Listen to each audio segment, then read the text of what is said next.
Welcome to the COE Fidelity Guidelines tutorial on discharge transition. In this tutorial, we will be reviewing the sixth and final section of the COE Fidelity Guidelines, Enhanced Care Management Discharge/Transition. We do want you to be aware that the slides we're using for this tutorial present the Fidelity Guidelines along with additional resources to support guideline implementation. The written items on the slides themselves may be an overview of a guideline in some instances, so you should refer to the full Fidelity Guidelines document as opposed to the slides used in this tutorial if you need a reference of the written guidelines in their entirety. An important note as we get started talking about enhanced care management discharge/transition is that we're only talking about transition from the COE, which is a program that provides enhanced care management in line with the guiding principles of the COE. By identifying discharge criteria for the COE, we are not suggesting that clients are no longer provided with MOUD or that they be discharged from MOUD or other SUD treatment services. Clients can be discharged from COE care management services and continue to receive MOUD and other SUD treatment as clinically appropriate. Discharge/transition from the COE enhanced care management services should occur if one or more of the following criteria are met. 1.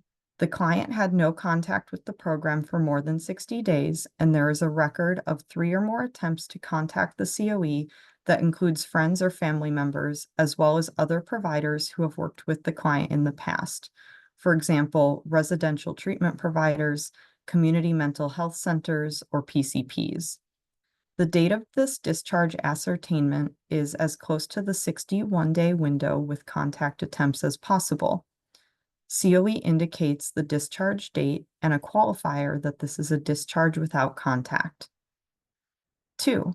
Client is incarcerated and cannot be contacted for at least 2 months, in which case the estimated release date from jail or prison is provided or estimated based on the sentence. COE indicates the discharge date and a qualifier that this is a client incarcerated. COE will indicate in the discharge plan in the EHR the name and location of where the client is incarcerated if available. If the client can be reached, even if Medicaid cannot be billed, and will likely be released within the next 2 to 3 months, COE should keep the client as active and indicate incarcerated status. 3. Client has completed planned COE care management services. The COE indicates a transition date and that this is a successful transition from COE services and codes it as client completed planned COE services. 4. Client requires more intensive care coordination, is moving, or chooses to receive services from another provider. The COE indicates the discharge date and codes it in REDCap as client transferred to other COE. If the client transfers to a provider that is not a COE, the care management can be provided by their current COE. Client has died. The COE indicates the discharge date, which is the date the death is known, and codes the discharge reason as client deceased. And number 6, client has contact with the COE but declines to continue receiving COE services. Code the discharge reason as client voluntary discharge.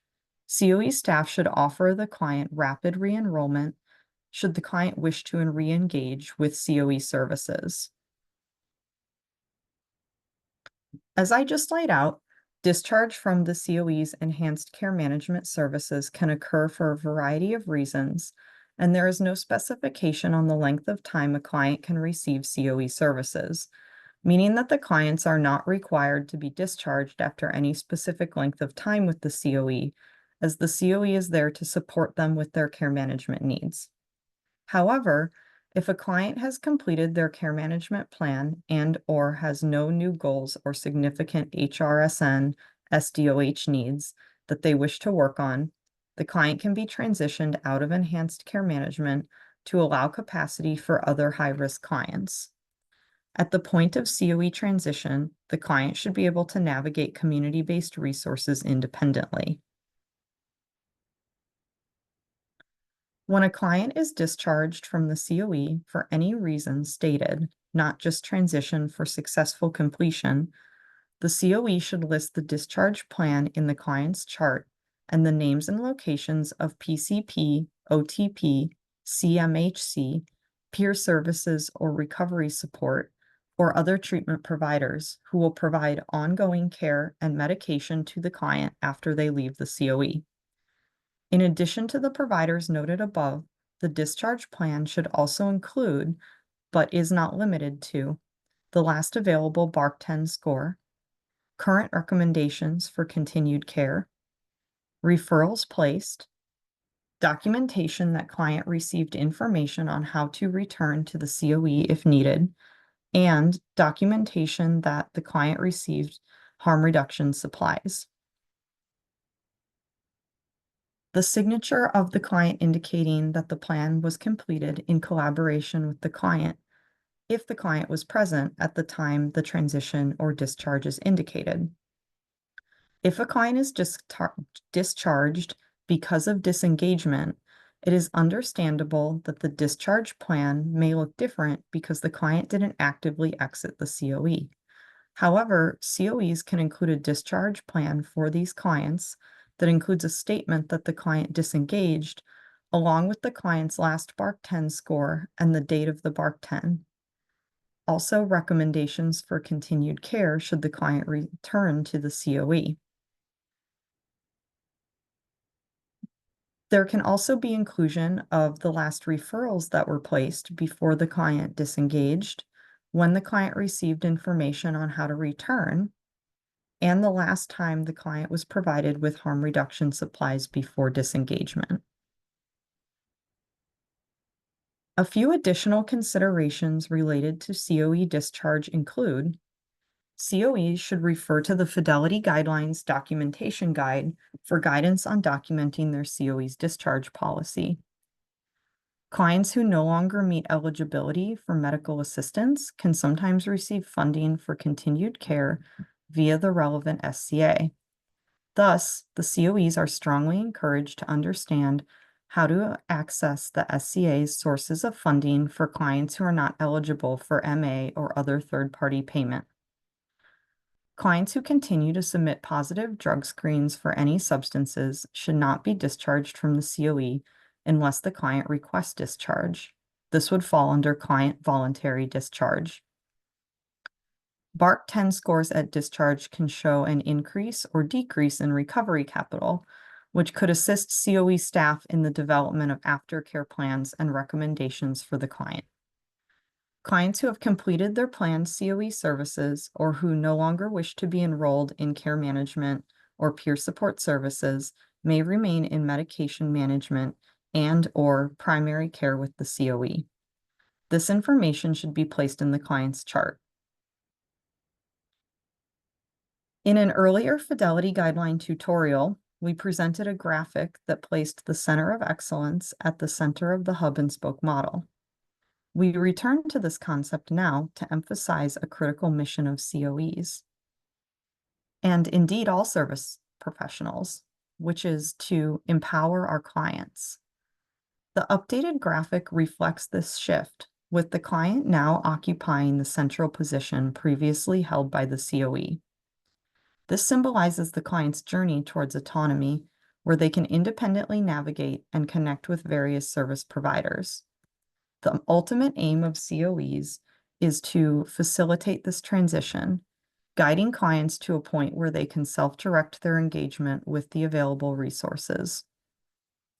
This is really the aim of the care management stepped approach and the concept of COE transition within the discharge guidelines.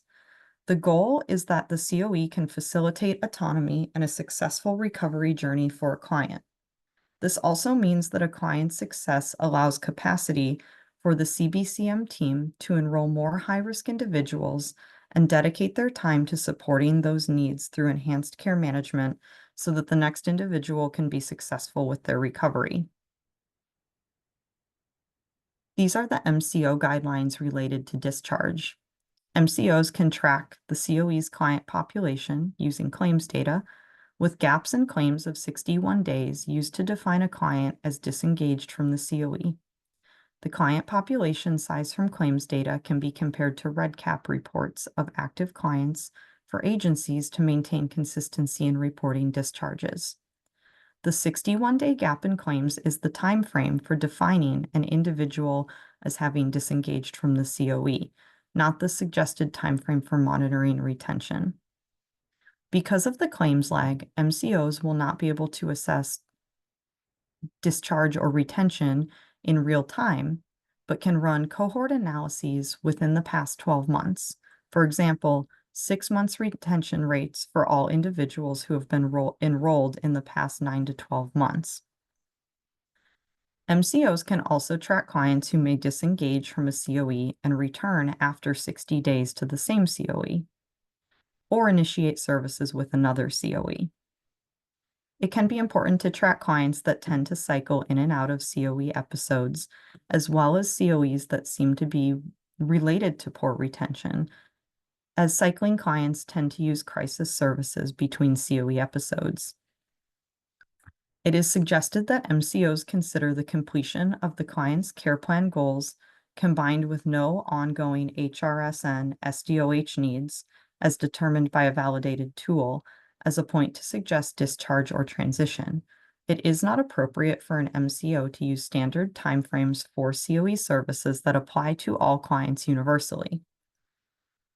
MCOs can also track the outcomes of clients who have been discharged successfully from the COE when possible to confirm the patient is still receiving MOUD and other services from a PCP, recovery support service provider, or other type of service provider, for example, CMHC, peer services, or OTP. Most clients will require MOUD for several years. Through chart review and/or review of a COE's policies and procedures, MCOs can confirm the documentation of items related to discharge/transition outlined in the Fidelity Guidelines documentation guidance. Related to discharge, COEs should document the following items: the reason for discharge, 3 or more attempts to contact the client prior to discharge if the client is being discharged for inactivity, names and locations of providers such as PCPs, OTPs, CMHCs, or other treatment providers who will provide ongoing care, the last available BARC 10 score, recommendations for continued care, referrals that were placed, that the client received information on how to return to the COE, that the client received harm reduction supplies, and if the client will remain engaged in medication management or primary care at the organization after discharge from the COE. COEs should also have a discharge/transition policy that includes the reasons why a client will be discharged from the program, that includes transfers, AMA, incarceration, completion of services, and discharge without contact, and an explanation of the reasons. The outreach efforts that must be taken prior to discharging a client for disengagement, and the required resources and referrals that must be made available to a client prior to discharge, and how it must be documented in the discharge note. Thank you for joining me for this tutorial about the discharge section of the COE Fidelity Guidelines. Please contact your Peru TA provider with additional questions or requests for support.